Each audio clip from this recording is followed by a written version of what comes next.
former Greek foreign minister. Stavros Lambrinidis is the European Union's ambassador to the United States. Thanks so much for speaking with us here. Thank you for having on me. France 24. Got to say, I'm a little bit jealous because you got a closer look in than I did for the inauguration. Yes. What did it feel like during that speech? Look, it's a remarkable historical moment. But of course, there were not that many people there. So part of the electricity, part of the grandeur of that ceremony with hundreds of thousands of people, you didn't have that. But what you did have is an extremely touching speech by the president, an inspiring one, calling for unity in the country. You had the first inauguration of a woman vice president in the United States, which was historic, and for us Europeans, you can imagine a point of great enthusiasm. You had the youngest poet laureate ever read a poem that I think most people who listened to it went, wow. There's hope if you can see the light, there's hope if you can be the light. So it was a moment, I think, that signaled more than anything else what Biden wanted to signal, which is that this is a very divided country, as you said, but it cannot continue to be so. There are too many challenges that America faces internally and in the world, and it cannot afford anymore to be retracting from the world and to be retracting for its own values and from its own power. And as a Greek, you know a thing or two about democracy and how fragile it can be also sometimes. Yes. And do you get the sense that this American exceptionalism, the idea that this ceremony, this ritual that you just described for us that takes place every 4 years will happen forever, that now something has changed, that it's no longer seen as a given? Well, yes, it's clear that this country had a heart attack. It didn't die, but it had a heart attack. And that attack on the Capitol on the 6th of January, it was unprecedented, and everyone is trying to figure out why it happened.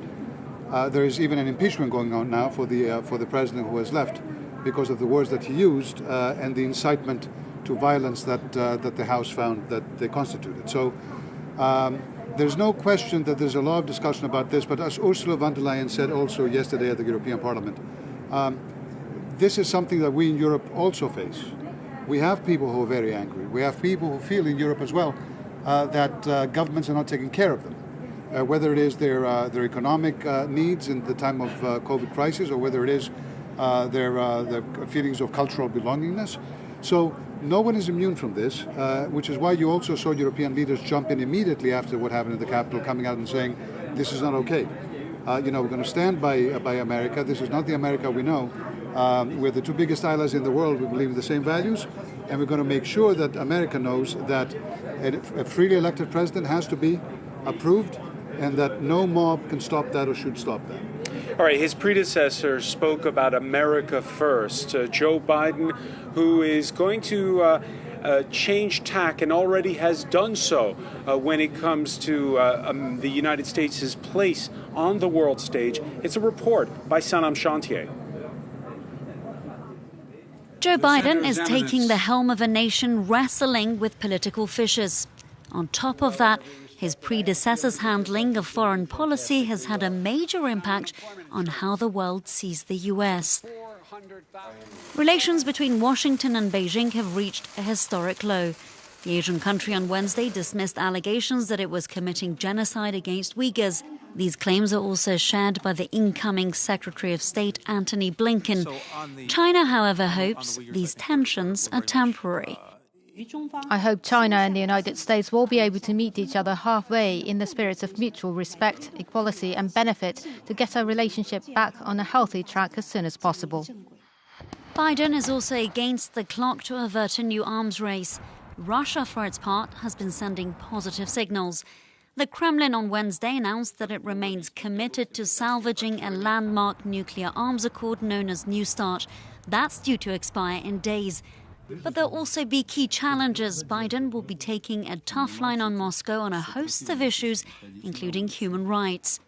Now back to the subject of disarmament. Iran has also called on the US to return to the JCPOA, the 2015 nuclear deal, and lift sanctions imposed on Tehran by the Donald Trump administration. But time is running out. Tehran is facing its own elections in June, and that comes with a set of demands. The ball is in America's court. If they return to their commitments, we will do the same. The Trump era is over. His political career has ended. But the JCPOA continues to live. As for the European Union, the bloc's top diplomats saluted a new dawn, calling for a revival of the tattered transatlantic partnership. However, this will not be an easy feat. A long list of issues is waiting Biden's attention. We should work on 5 priorities. First, boosting multilateral cooperation. Second, combating COVID-19. Third, tackling climate change. Fourth, rebuilding our economies. And fifth, joining forces on security and peace. And so over the coming months, all eyes will be on the US administration, one that has pledged to usher in a palpable shift in the country's approach to world affairs. But according to some observers, there are also concerns that Joe Biden could fall into stale patterns with global leaders such as Xi Jinping and Vladimir Putin. Yeah, and we're in the company of EU Ambassador Stavros Lambrinidis. Before I ask about the relationship between the EU and the United States, there's perhaps an anecdote on Wednesday that's been a little bit overlooked because there's been so much news, and that is the top scientist in charge of handling the COVID pandemic here in the U.S., Anthony Fauci, picking up the phone and speaking with the World Health Organization, which Donald Trump left. And the question of, for 4 years, we've had this argument over whether or not multilateralism works in these times, these uncertain times. Your thoughts on that? Well, COVID is a classic example of why multilateralism works, and if it doesn't, it has to, because it's a global crisis, and unless we resolve it everywhere, we will always be in danger in our societies. And this is why the European Union, from the moment this crisis hit, first became much more coordinated internally, as you know, our member states, although health is not a competence of the Union per se. Then we moved on to coordinate with others to ensure that vaccines, the therapeutics, could get to every corner of the world, could be funded, and then reach people that are not as rich as we are. And we thought that this was both our, if you like, moral imperative, but also our geostrategic interest. Because there are countries out there that try to use the COVID crisis to act like Mother Teresa's of the world, when in fact it is Europe, the United States, others who are by far the biggest development aid donors around the world, and by far those who can and have supported traditionally. But we're witnessing on both sides of the Atlantic the same tensions over who gets access to the vaccine first. We are, but I think now with the Biden administration, we will both agree, and what you mentioned about Fauci talking to the WHO is important, that we also have a responsibility to ensure that this vaccine goes to others, perhaps not immediately, but goes to others. Because there are many people out there that the WHO has been at the front lines every day since COVID broke out, helping to save lives and save livelihoods. The funding from the EU has supported the WHO to do that, but those people would have died without that support. And had they died, had the message been that we in the West ignored them, that would have been a disaster. So I'm proud of what the EU achieved, but I'm looking very much forward to EU leadership as well. If we join hand, U.S. leadership, if we join hand with the Biden administration on this, I think this virus will be killed much faster. Now, back in December, before Germany handed over the rotating presidency of the EU, we saw Angela Merkel sort of reach over the outgoing president and issue, I don't know, you could call it a call, a plea, or in any case, reaching out to Joe Biden and saying, look, together, we're going to have to work, repair our relationship with, in one nation in particular in mind, China. Yes. How does it work on that score? Well, we've already looking forward to having a first EU-US dialogue on China. We are suggesting already in our own joint communication, our own proposal to the U.S. new administration. Have you heard from the incoming Biden administration? Have they spoken to you? We've spoken in many ways that are not direct, because they cannot do that. But there's a great interest in engaging on China, because indeed we both understand that this is a real challenge when it comes to unfair competition. I mean, we're coming out of COVID. Our economies have collapsed. We cannot be growing out of this with a China that is undermining, through unfair trade practices or major subsidies, the world trade system. We're also talking about values, though, and how important it is to ensure that in this world, where many countries are sitting on the fence, it is not the sirens of authoritarians that win the day, but it is, in fact, a rejuvenated democratic alliance, which is the values that unite the EU and the US. So, and when it comes to issues like the environment, we also understand that when China is the biggest polluter around the world today, it is not possible but to try to cooperate with China. It is a sophisticated approach. It's a more nuanced one than just saying that this person is white and this person is black.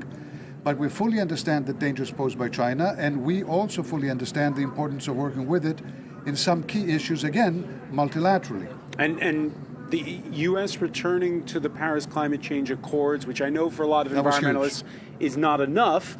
Nonetheless, does that put the pressure on the likes of China to raise their game? Yes, I think certainly it puts the pressure on many countries, not just China, to raise their games. And there's going to be a lot of work in the U.S. as well, dealing with the environmental issues. We have already suggested to the new administration a number of initiatives we can take together. How to, for example, work on sustainable finance. You're going to need trillions of euros to invest in order to have the climate transition. It's not going to be just government money. It's got to be companies and funds and others who understand that if they invest in particular green investments, that's going to be to their benefit, economic benefit as well. But that requires rules. We are talking with the Americans about creating a climate tech alliance. Let's look at everything from better batteries to using hydrogen to having storage capacity so that the alternative energy, the clean energy we produce, can be stored. All these things, again, a EU-US cooperation can bring them to the fore much faster than anything else. We can be the first movers in this and therefore be able to support third countries around the world, including China, if it desires that support in their own transition. So yes, climate is big, but of course the president here, we also have to deal with the Congress because many of the things that he has to do require money. And the question is, will the Senate, as it is now, 50-50 with the Vice President breaking the vote, will it have enough votes to give the President all the investment that he requires, infrastructure investment, other investments? We are working as Europeans, not just with the federal government. The past 4 years have been rather sad when it comes to American commitment, unfortunately, to the environment. But we expanded our work with states. You know what? There's an alliance of U.S. states that comprise more than 60% of U.S. GDP, more than 60% of the U.S. population, who for the past 5 years have stuck by the Paris Agreement. And we have been working with them directly in order to be able to harness all the economic benefit that comes from this, in addition, of course, to protecting the globe, which is not a hoax. And I am very pleased that the Biden administration is coming in and telling the world, we believe it's not a hoax. We're going to stand by you, work with you, lead with you to make the change. All right. The upbeat assessment there regarding the future from Stavros Lambrinidis. Many thanks. Thank you very much. EU Ambassador.